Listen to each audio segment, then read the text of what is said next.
get this thuggery, because that's what it is, thuggery. That was our Washington insider and longtime D.C. resident Armstrong Williams describing the crime in D.C. as some leaders in the city try to downplay the violence. While the mayor makes the claim crime has gone down from its peak in 2023, statistics show it's still way higher than the national average. Last year, the district had the highest homicide rate in the country per capita, nearly 6 times higher than New York City and also higher than Atlanta and Chicago. The number of juveniles arrested in Washington, D.C. has gone up every year since 2020, with many of those teens with prior arrests for violent crimes. Vehicle theft also 3 times the national average. Carjackings, in fact, increased 547% between 2018 and 2023.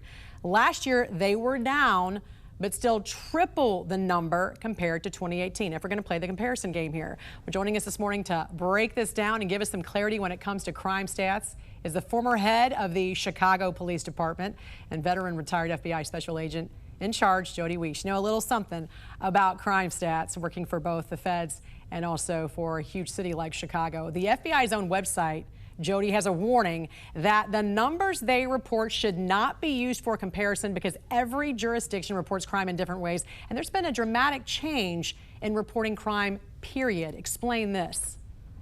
Yeah, what's that old saying? There are 3 types of lies: lies, damn lies, and statistics. So it's a good point, Jan. Statistics, they change all the time, and the problem is states, they classify crimes differently. For example, in Texas, assault means it can mean either the threat or it can mean the actual physical contact. In Illinois, assault is the threat or the fear of bodily harm.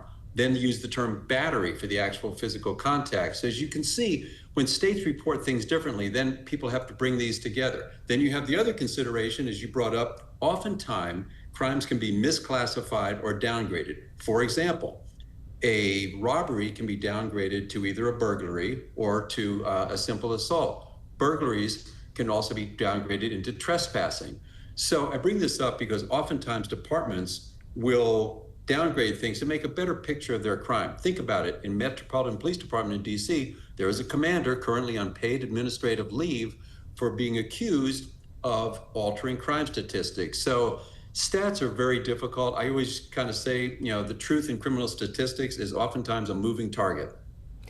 I also want to point out, though, there was this big narrative that happened during the Biden administration that crime was at a 30-year low. I think we all recall that. And then later we found out one of the reasons why is because the FBI changed how some of these jurisdictions can report these, and more than 80 large cities did not report their violent crime stats to the FBI. Correct? Yeah, there was when they switched over from the Uniform Crime Report to the NIBRS, the National Incident-Based System Reporting System, a lot of departments couldn't keep up with that, and they simply did not report these crimes. So as a nation, we see all these stats go down. But again, it gets back to that way, Jan. How do you feel? How do you, as a citizen, a resident in D.C., how do you feel? I kind of say this: if I ballooned up to 350 pounds and I dropped 50 pounds, you'd go, great job, Jody. But you know what? I'm still fat at 300 pounds. So you drop all this crime down and that looks good. But if crime is still peaking, you look at DC right now, their murder rate, which is a stat I use a lot, is higher than so many different capitals around the globe. So I think what Trump did was absolutely appropriate to federalize it, bring in those extra resources to start tamping down this crime. I want to ask you about a study in July by the Council on Criminal Justice. It found the chances of a person facing a violent crime in Washington, D.C., again, according to stats from D.C., did drop in recent years, but the possibility of dying during a crime skyrocketed. In fact, the study examined violent crime data from about 17 large cities between 2018 and again last year, specifically investigating the lethality of violent crimes in those cities. Washington, D.C. had the highest lethality level out of the group, which included Baltimore and Chicago.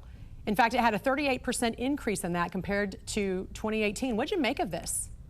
Wow, that's amazing. And if you think about it, what's going to make you feel unsafe? You know, petty crimes on the street or the fact that people are getting killed around you. If there's a fear and your city has the highest rate of lethality, wow, does that do something to form the perception? I would say yes. So that's why I think you have the residents of D.C. expressing their gratitude and appreciation for the federalization that has taken place, because they can see the effect. That fear is going away. And yeah, so it's like kudos to this you have a less administration. chance of being victimized, essentially, is what it's saying. But if you are victimized, you have a bigger chance of dying, is what that sounds like to me. Now, one thing that's not being disputed, quite frankly, from either side, because there is this curfew here for juveniles, is that there has been this rise in juvenile crime. Why do you think D.C. specifically and some other major cities is seeing this? Well, the council put forth some ordinances and some laws that make it hard to charge juveniles as adults. And I'm not opposed to that. If a good kid makes a mistake, maybe he steals a car, but nobody gets hurt, you know, should that kid be given a break? Should he be kept from going into the criminal justice system? Perhaps. But when you've got 13, 14, 15-year-olds doing armed carjackings, why are they doing that? Because there's no deterrence. And the laws have to change a little bit. You got to let Janine Pirro prosecute these kids as adults. Because when you're doing an armed carjacking, and they've done, I think, 13 and 15-year-old females caused a carjacking that caused the death of someone. Why are they doing it? Because there's no deterrence. And that's what we have to get, is to deter young men from making bad choices. And there's plenty of repeat offenders. We have seen that too with these juveniles. You mentioned earlier that it should be determined as far as the measurement of what is too much crime. Quite frankly, one crime is too many, one homicide is too many, as we know. So what do you think is the most accurate way to evaluate violent crime and its impact on the community if we can't trust these statistics, if they are being manipulated? Yeah, the best way for me is to talk to people. If you've been a victim of violent crime, you could care less about any statistics that come out. So talk to the people. I did a lot of town halls in Chicago, and you would hear the stories, and you could start feeling it. Do people feel safe? And that's the thing. If you're going to track crime numbers, though, the ones I always look at, Jan, are murders. Murders are hard to downgrade.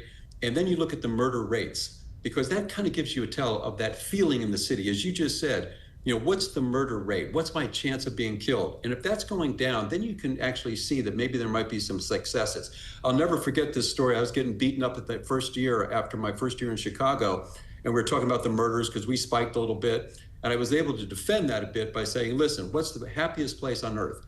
Disney World. And what is the murder rate in Orlando? It was significantly higher than Chicago, because murders per 100,000 people, actually Orlando was more dangerous for murder than Chicago after 2008. Who would have thought that? No one. So that, you know, but then again, that's how you use statistics to tell your story.